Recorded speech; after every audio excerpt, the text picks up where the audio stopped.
আগাও বলো মহারানীর ঘোষণাপত্র। ভূমিকা।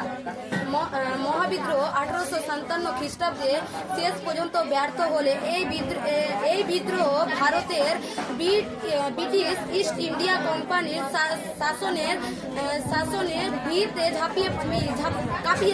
কাঁপিয়ে দেয়। তারপরে ভারত শাসন আইন। মহাবিদ্রোহের পর ব্রিটিশ পার্লামেন্টে ভারত শাসন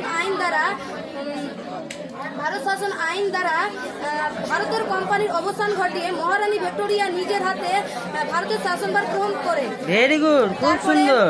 তারপরে হচ্ছে ঘোষণাপত্রের প্রকাশ। বাহ।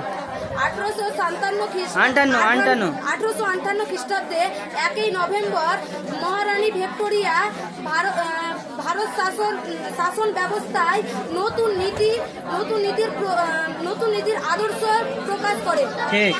তারপরে ঘোষণাপত্রের বক্তব্য। মহারানী ভিক্টোরিয়ার ঘোষণাপত্রের বক্তব্য। ঘোষণাপত্রের মাধ্যমে জানান যে ব্রিটিশ সরকার ভারতীয়দের সামাজিক ও ধার্মিক ব্যাপারে কোনো হস্তক্ষেপ করবে না। তারপরে সত্যবিলোপ নীতি বাতিল করবে। তারপরে দেশীয় রাজাদের দত্তক গ্রহণের অধিকার দেওয়া হবে। ঠিক। তারপরে ধর্ম, বর্ণ ইত্যাদি বিবেচনা করে নয়, যোগ্যতার ভিত্তিতে চাকরি দেওয়া হবে।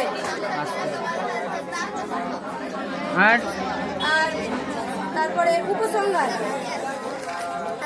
ঠিক আছে, ছেড়ে দাও, উপসংহার বলতে হবে না, ওটা নিজে বানিয়ে লিখবা। ওকে, খুব ভালো হয়েছে।